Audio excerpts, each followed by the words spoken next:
Good morning, philosophers. You have to bear with me just a little bit. I'm still kind of groggy today, but I am looking forward to continuing this reading. We're in letter 6. Personal converse, though, and daily intimacy with someone will be of more benefit to you than any discourse. You should really be here and on the spot. Firstly, because people believe their eyes rather more than their ears.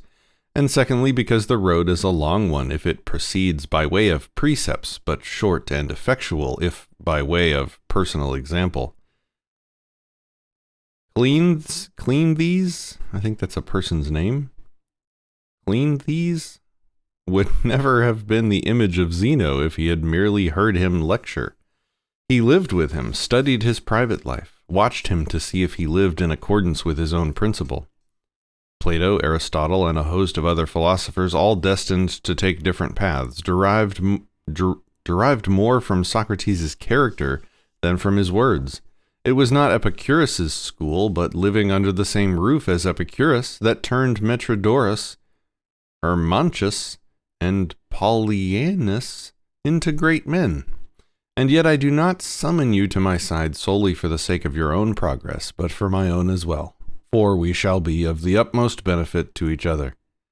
Meanwhile, since I owe you the daily allowance, I'll tell you what took my fancy in the writings of Hecado today. Quote, "What progress have I made? I am beginning to be my own friend." End quote. That is progress indeed. Such a person will never be alone, and you may be sure he is a friend of all. Letter 7. You ask me to say what you should consider it particularly important to avoid. My answer is this: a mass crowd. It is something to which you cannot entrust yourself, yet without risk. I, at any rate, am ready to confess my own frailty in this respect. I never came back home with quite the same moral character I went out with. Something or other becomes unsettled where I had achieved internal peace. Some one or other of the things I had put to flight reappears on the scene. We who are recovering from a prolonged spiritual sickness are in the same condition as invalids who have been affected to such an extent by prolonged indisposition that they cannot once be taken out of doors without ill effects. Associating with people in large numbers is actually harmful. There is not one of them that will not make some vice or other attractive to us, or leave us carrying the imprint of it, or bedaubed, all unawares, with it. And inevitably enough, the larger the size of the crowd we mingle with, the greater the danger. But nothing is as ruinous to the character as sitting away one's time at a show, for it is then, through the medium of entertainment, that vices creep into one with more than usual ease. I think he's talking about watching TV, or YouTube would be the modern equivalent. Or video games? What do you take me to mean? That I go home more selfish, more self-seeking, and more self-indulgent. Yes, and what is more, a person crueler and less humane through having been in contact with human beings. I happened to go to one of these shows at the time of the lunch hour interlude, expecting there to be some light and witty entertainment then, some respite for the purpose of affording people's eyes a rest from human blood. Far from it. All the earlier contests were charity in comparison. The nonsense is dispensed with now. What we have now is murder, pure and simple. The combatants have nothing to protect them. Their whole bodies are exposed to the blows. Every thrust they launch gets home. A great many spectators prefer this to the ordinary matches and even to the special popular demand ones. And quite naturally, there are no helmets and no shields repelling the weapons. What is the point of armor or of skill? All that sort of thing just makes the death slower in coming. In the morning, men are thrown to the lions and the bears, but it is the spectators they are thrown to in the lunch hour. The spectators insist that each on killing his man shall be thrown against another to be killed in his turn, and the eventual victor is reserved by them for some other form of butchery. The only exit for the contestants is death. Fire and steel keep the slaughter going. And all this happens while the arena is virtually empty. But he was a highway robber. He killed a man. And what of it? Granted that as a murderer he deserved this punishment. What have you done, you wretched fellow, to deserve to watch it? Quote, kill him, flog him, burn him. Why does he run at the other man's weapon in such a cowardly way? Why isn't he less half-hearted about killing? Why isn't he a bit more enthusiastic about dying? Whip him forward to get his wounds. Make them each offer the other a bare breast and trade blow for blow on them. End quote. And when there is an interval in the show, quote, let's have some throats cut in the meantime so that there's something happening. End quote. Come now, I say, surely you people realize, if you realize nothing else, that bad examples have a way of recoiling on those who set them? Give thanks to the immortal gods that the men to whom you are giving a lesson in cruelty are not in a position to profit from it. Whew, this is crazy. I don't think he was talking about video games. Whew. When a mind is impressionable and has none too firm a hold on what is right, it must be rescued from the crowd. It is so easy for it to go over to the majority. Wow, that's a powerful sentence right there, isn't it? When a mind is impressionable and has none too firm a hold on what is right, it must be rescued from the crowd. It is so easy for it to go over to the majority. A Socrates, a Cato, or a Laelius might have been shaken in his principles by a multitude of people different from himself.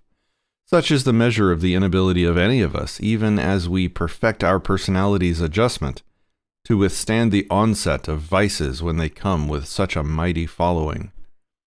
A single example of extravagance or greed does a lot of harm.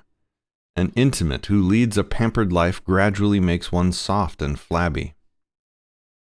A wealthy neighbor provokes cravings in one. A companion with a malicious nature tends to rub off some of his rust even on someone of an innocent and open-hearted nature. What do you imagine the effect on a person's character is when the assault comes from the world at large? You must inevitably either have or imitate the world. You must inevitably either hate or imitate the world. But the right thing is to shun both courses. You should neither become like the bad because they are many, nor be an enemy of the many because they are unlike you. Retire into yourself as much as you can. Associate with people who are likely to improve you. Welcome those whom you are capable of improving. The process is a mutual one. Men learn as they teach. And there is no reason why any pride in advertising your talents abroad should lure you forward into the public eye, inducing you to give readings of your works or deliver lectures. I should be glad to see you doing that if what you had to offer them was suitable for the crowd I have been talking about, but the fact is not one of them is really capable of understanding you. You might perhaps come across one here and there, but even they would need to be trained and developed by you to a point where they could grasp your teaching. Quote, for whose benefit then did I learn it at all? For whose benefit then did I learn it all? End quote.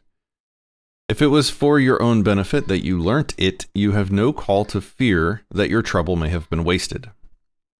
Just to make sure that I have not been learning solely for my own benefit today, let me share with you 3 fine quotations I have come across, each concerned with something like the same idea.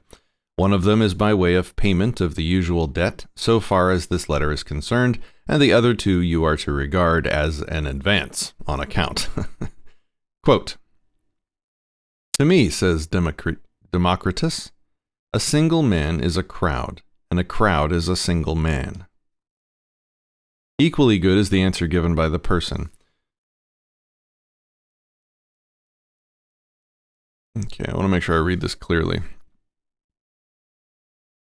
Quote, to me, says Democritus, a single man is a crowd, and a crowd is a single man. End quote. Equally good is the answer given by the person, whoever it was, his identity is uncertain, who, when asked what was the object of all the trouble he took over a piece of craftsmanship, when it would never reach more than a very few people, replied, quote, "A few is enough for me. So is one, and so is none." End quote. The third is a nice expression used by Epicurus in a letter to one of his colleagues. Quote, "I am writing this," he says, "not for the eyes of the many, but for yours alone. For each of us is audience enough for the other." End quote. Lay these up in your heart, my dear Lucilius, that you may scorn the pleasure that comes from the majority's approval. The many speak highly of you, but have you really any grounds for satisfaction with yourself if you are the kind of person the many understand? Your merits should not be outward-facing.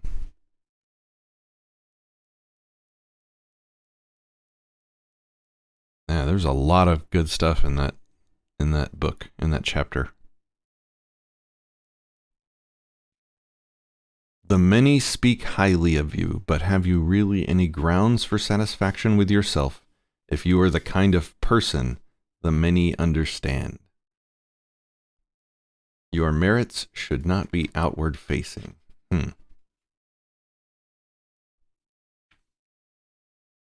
All right. Letter 8. Quote, "Are you of all people, you write, really telling me to avoid the crowd, to retire from the world and find contentment in a good conscience? Where are those Stoic rules of yours that call on a man to die in harness?" End quote. Come now, do I really give you the impression that I advocate a life of inactivity? I have only buried myself away behind closed doors in order to be able to be of use to more people.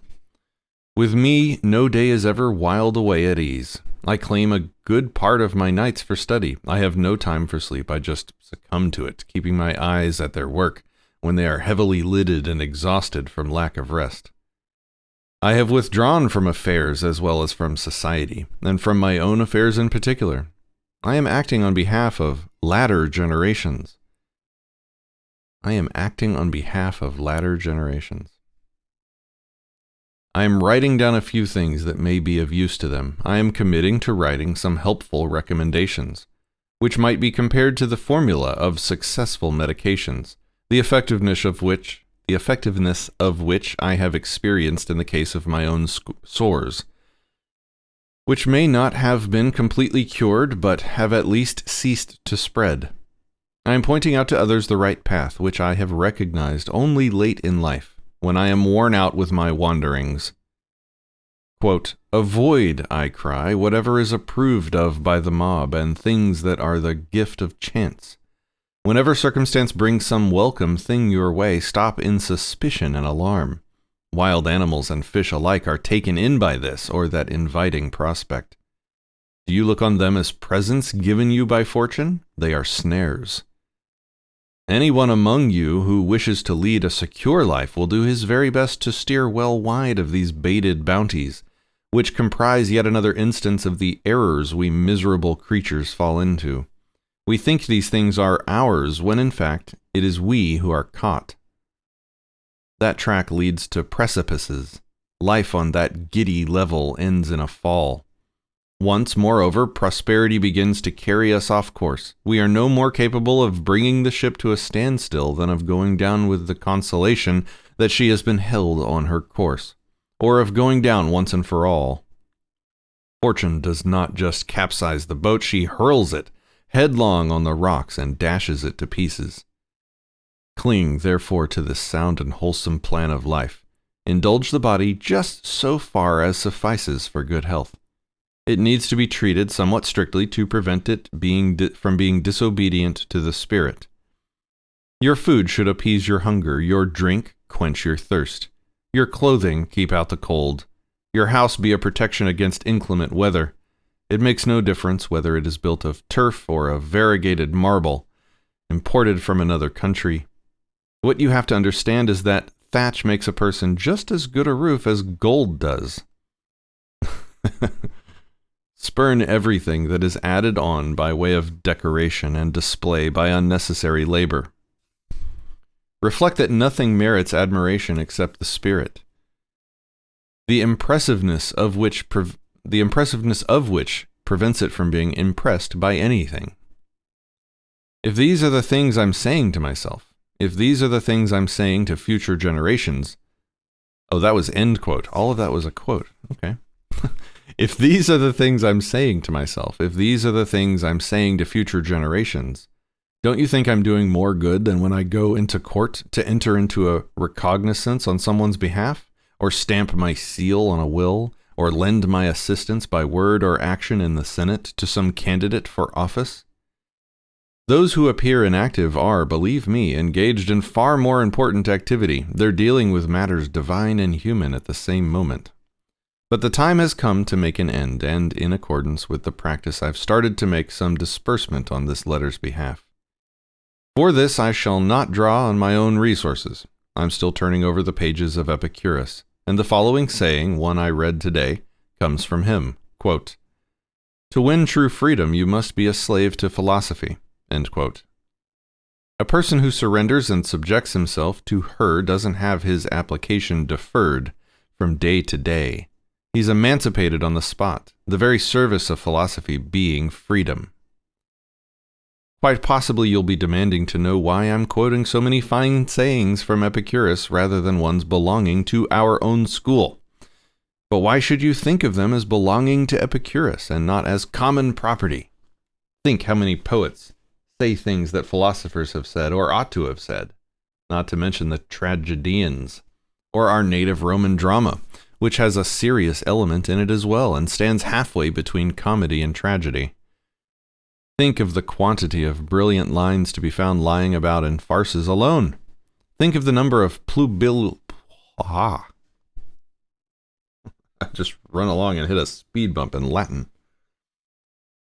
Publilius's. Think of the number of Publilius's verses that really ought to be spoken by actors wearing the tragic buskins instead of barefooted pantomime actors. I'll quote one verse of his which... okay, we need to stop soon. I'll quote one verse of his which belongs to philosophy, and the same facet of philosophy that I was occupied with just now. A verse in which he proclaims that gifts which chance brings our way are not to be regarded as possessions. Quote, "If you pray a thing may, and it does come your way, 'tis a long way from being your own." I recall your expressing the same idea a good deal more happily and succinctly. Quote, "What fortune has made yours is not your own."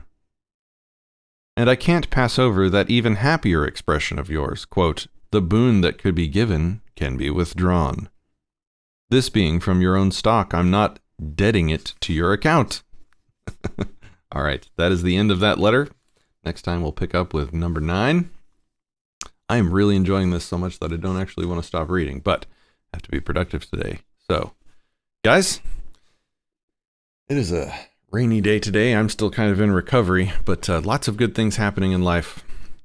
Tomorrow, I hesitate to even announce this. This might be one of the personal things, and I don't like announcing life goals because sometimes, you know what? That's something to think about today. How about this? And I'll just lay it out there.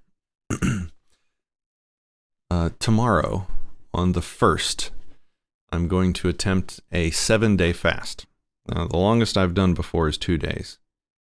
And it was pretty difficult. I hear that after the 3rd day, it starts to get easier. But this is a goal of mine to see if I can assert enough control over myself to sort of make that achievement. Now, I might fail. And so there's the thing to think about, though, is why would I hesitate to tell you about something I'm going to attempt doing? Because halfway through I might fail. And announcing one's failures kind of sucks. But should it? I don't think I should really care what you guys think. So I'm announcing it. And I'm going to think about today that part of myself that didn't want to announce it for that reason. Got to figure that part out. All right, guys, have a great day.